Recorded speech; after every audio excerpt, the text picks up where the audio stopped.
जय हिंद प्यारे साथियों। कैसे हैं आप सभी? उम्दा ज़बरदस्त होंगे। ओके, चलिए फ्रेंड्स, देश दुनिया की खबरों में आप सभी का एक बार फिर से स्वागत है। क्या है न्यूज आज की? चीन बना रहा अपना नाटो, नेपाल पर जीएसआई में शामिल होने के लिए दबाव, भारत के लिए खतरे की घंटी। चीन अपना नाटो बना रहा है, नेपाल को इसमें शामिल कर रहा है, तो क्यों कर रहा है? नाटो ऑलरेडी एग्जिस्ट करता है, क्या ये दूसरा नाटो है या फिर उसी नाटो में सम्मिलित हुआ है चीन? और यहाँ पर है भारत के लिए खतरे की घंटी क्यों है? चलिए देखते हैं फ्रेंड्स। 21वीं सदी के सबसे ताकतवर तानाशाह होंगे शी जिनपिंग। 21वीं सदी के सबसे ताकतवर तानाशाह, क्या ये अमेरिका को भी पीछे छोड़ देगा? क्या ये रशिया को भी पीछे छोड़ देगा? और ये सबसे ताकतवर तानाशाह हो जाएगा शी जिनपिंग। चलिए बात करते हैं नेक्स्ट, अच्छे से विश्लेषण करेंगे। चीन को ड्रैगन कहा जाता है। ड्रैगन का मतलब होता है कि जो भी इसके सामने आ जाएगा सबको निगल जाएगा। क्या ये ऐसा कर पाया है चीन? देखते हैं। नेक्स्ट बढ़ते हैं। पहले तो आपको चीन की लोकेशन जान लेनी चाहिए। चीन ये है, इस तरह से दिखाई देता है आपको मैप पर चीन।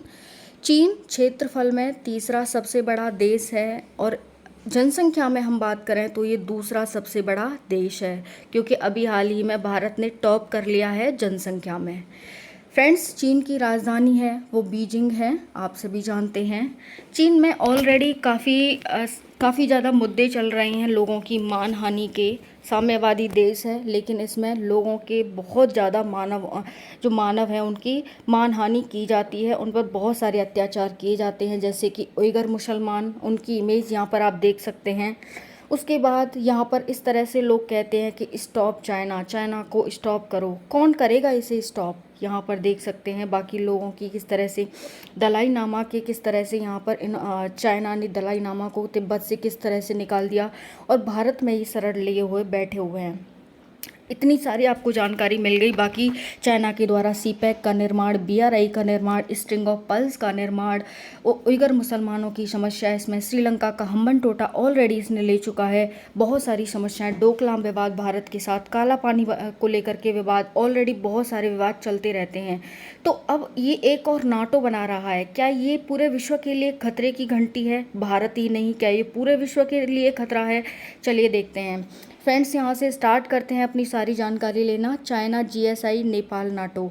चीन ने एक बार फिर से नेपाल पर दबाव डाला कि वह उसके ग्लोबल सिक्योरिटी इनिशिएटिव, तो जो नाटो है ना, जिसे नाटो कहा जा रहा है, वो दरअसल जीएसआई है। जीएसआई को ही नाटो कहा जा रहा है कि ये नाटो के का ही एक ऑल्टरनेट तरीका है, जिसे हम नाटो कह सकते हैं। क्योंकि अमेरिका ने एक नाटो बना रखा है, किसके खिलाफ? चाइना, रशिया के खिलाफ। अभी तक तो वो रशिया के खिलाफ उसका यूज़ करता था, लेकिन अब उसे चाइना के खिलाफ भी उसे यूज़ करने लग गया है। तो इसी के चलते चाइना ने एक नाटो बनाने का विचार किया है। तो चीन ने एक बार फिर से नेपाल पर दबाव डाला है। अब ये नेपाल को क्यों शामिल कर रहा है उसके ग्लोबल? तो जीएसआई की फुल फॉर्म क्या है? इंपॉर्टेंट हो जाता है, एग्जाम पॉइंट ऑफ व्यू से ध्यान रखेंगे। माना जाता है कि चीन ने भारत, अमेरिका, जापान की सदस्यता वाले क्वाड के जवाब में इसकी शुरू किया है। क्या ये किसी के जवाब में शुरू किया गया है? जी फ्रेंड्स, जो भारत ने अपना क्वाड बनाया है इन देशों के साथ मिलकर के, अमेरिका, जापान और यहाँ पर ऑस्ट्रेलिया, भारत, इन देशों के साथ मिलकर के क्वाड बनाया है। तो ये नाटो और क्वाड का ही एक ऑल्टरनेट तरीका है जो चीन के द्वारा अपनाया जा रहा है। चीन पूरी दुनिया में क्या खुद ही शक्तिशाली हो सकता है? एक देश पूरी दुनिया को समेट सकता है? चलिए देखते हैं। यहाँ पर ये चाइना का मैप है, अच्छे से आप सारे लोकेशन इसकी देख सकते हैं।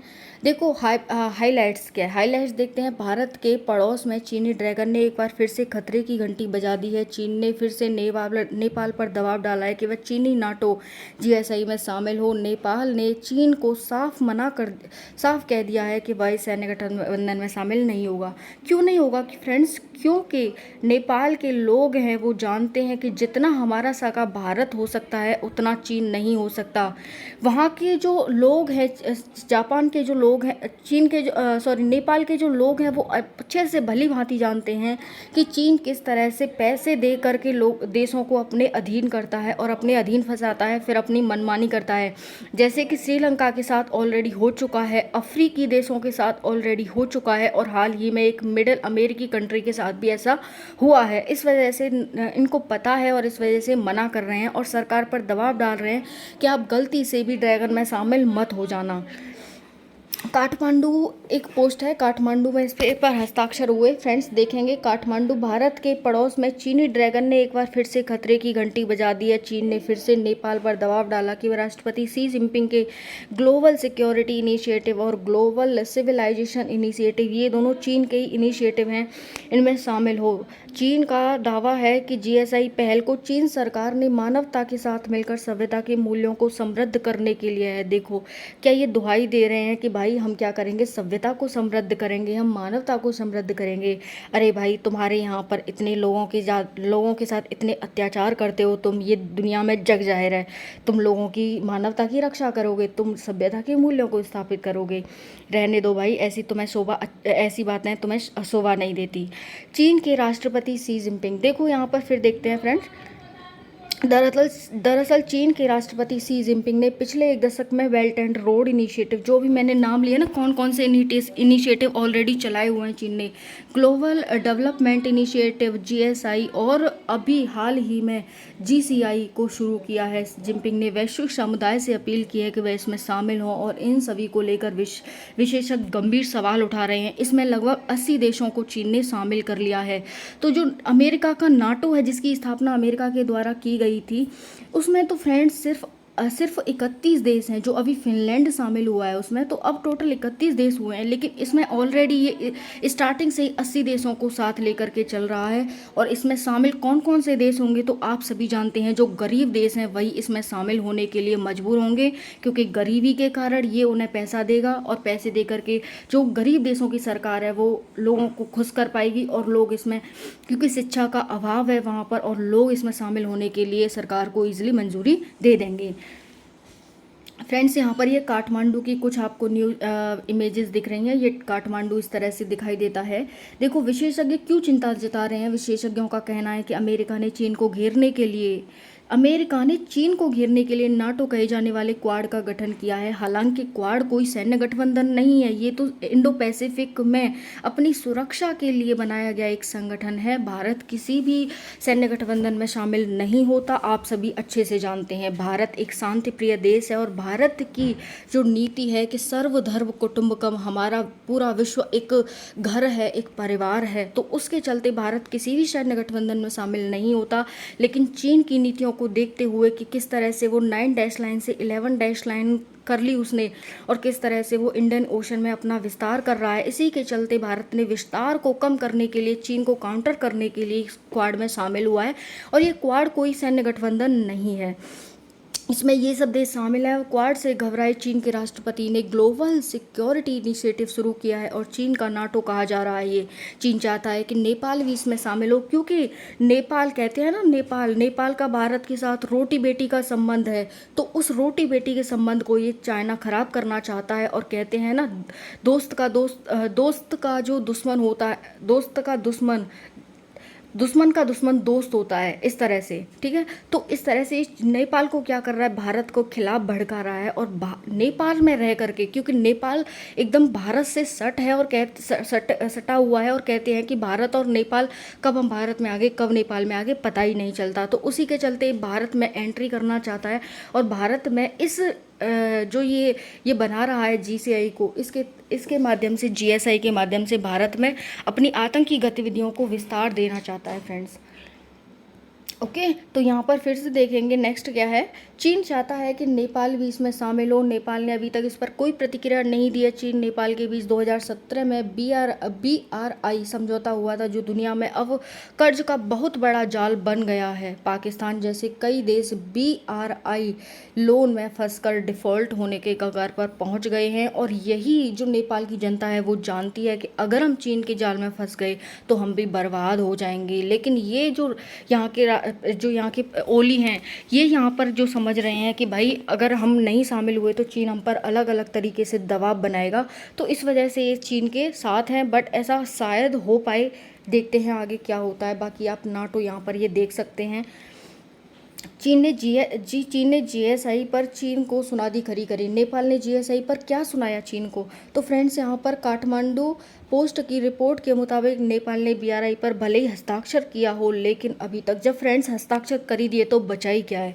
अब जब भी वो कहीं UN में जाएगा तो दिखा देगा भाई हमारे और उनके बीच संधि है, तो ये इसके क्यों नहीं कर रहे हैं इसके साथ काम, है ना। उसने समझदारी दिखाते हुए एक भी प्रोजेक्ट पर न तो बात किया और न ही उसे लागू किया है।